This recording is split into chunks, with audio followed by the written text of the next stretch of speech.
নমস্কার। গতকাল ঠিক মধ্যরাত্রি থেকে আমি একটি দুর্ঘটনা অথবা ষড়যন্ত্র অথবা যে কোনো কিছুর শিকার হয়েছি। গত এক মাস ধরে অনেক পরিশ্রম করে অনেক যত্নে আমি যে প্রায় গোটা 40-45 ভিডিও আপলোড করেছিলাম, রাত 12টার সময় দেখা গেল তার প্রত্যেকটা ইউটিউবের পর্দা থেকে ভ্যানিশ হয়ে গেছে। অত রাতে আমার করার কিছু ছিল না। সকালে উঠে দেখলাম তারা একটি মেইল পাঠিয়েছেন। সেই মেইলটার মর্মার্থ বোঝার মতো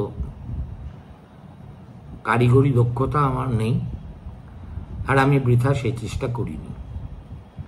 আমি তাদেরকে পরিষ্কার একটা পাল্টা মেল পাঠিয়ে বলি, this is weird, this has never happened before, I have never heard anyone suffering this kind of a thing, so please look into it and restore my videos.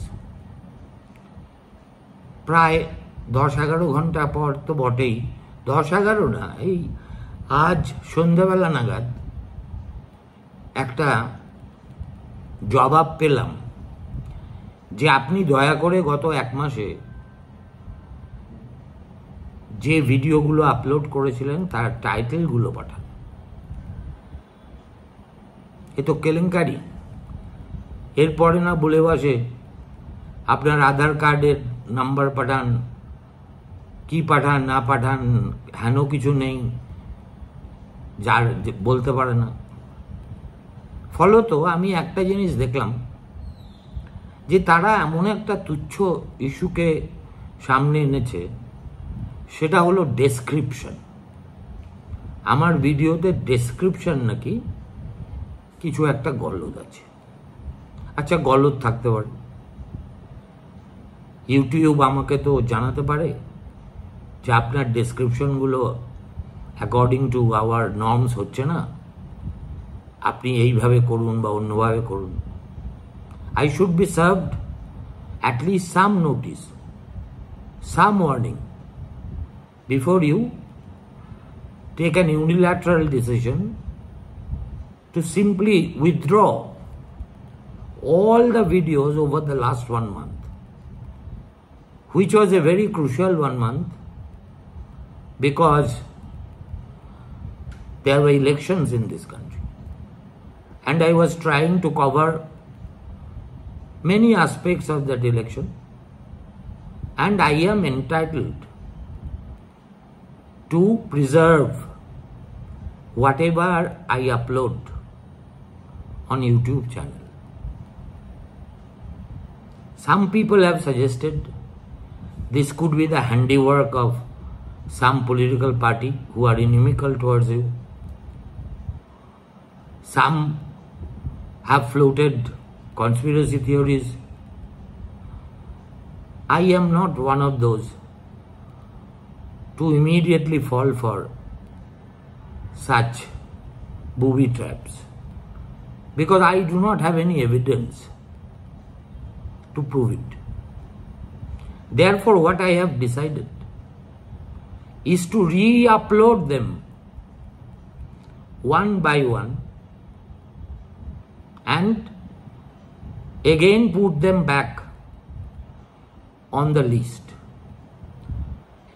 Today itself I have uploaded 3 such videos which are very recent, and over the next 5-6 days I assure you I will do the same. আমি একটু ইচ্ছে করে ইংরেজিতে বললাম, যদি ইউটিউবের কেউ কখনো কান পেতে আমি কি বলেছি সেটা শুনবেন না, তবু আশা তো করতেই পারা যায়। ঠিক আছে, এ তো গেল বিপদের ব্যাপার। এখন দেখুন, জলে থেকে তো আর কুমিরের সঙ্গে লড়া যায় না, আমি সে চেষ্টা করছিও না। ইউটিউব দয়া করে আমাকে ভিডিও আপলোড করতে দেয়, তাদের মঞ্চকে ব্যবহার করতে দেয়। সুতরাং তাদের সঙ্গে ঝগড়া করাটা একে তো কৌশলগতভাবে বিরাট ভুল হয়ে যাবে, আর এটা ঠিক আমার রুচি বিরোধী। অতএব আমি আবার গতর খাটিয়ে যেসব জায়গায় আইক্লাউডে আমার এগুলো প্রিজার্ভ করা আছে সেখান থেকে একটি একটি করে আপনাদের সামনে আবার ফেরত আনবো। যদি দেখেন দেখবেন, না দেখলে না দেখবেন। আমার এইটুকু সন্তুষ্টি থাকবে যে আমার পরিশ্রমের ফসল ঠিক মতো আমি গোলায় তুলে রেখেছি। এবার আসা যাক আজকের ভিডিও প্রসঙ্গে। আজকে আমি ভাবছি যে দুটো ভিডিও তো করবই, এবং দুটোই আজকে লাইভ করব। তার কারণ লাইভ করলে ঝামেলা অনেক কম, এবং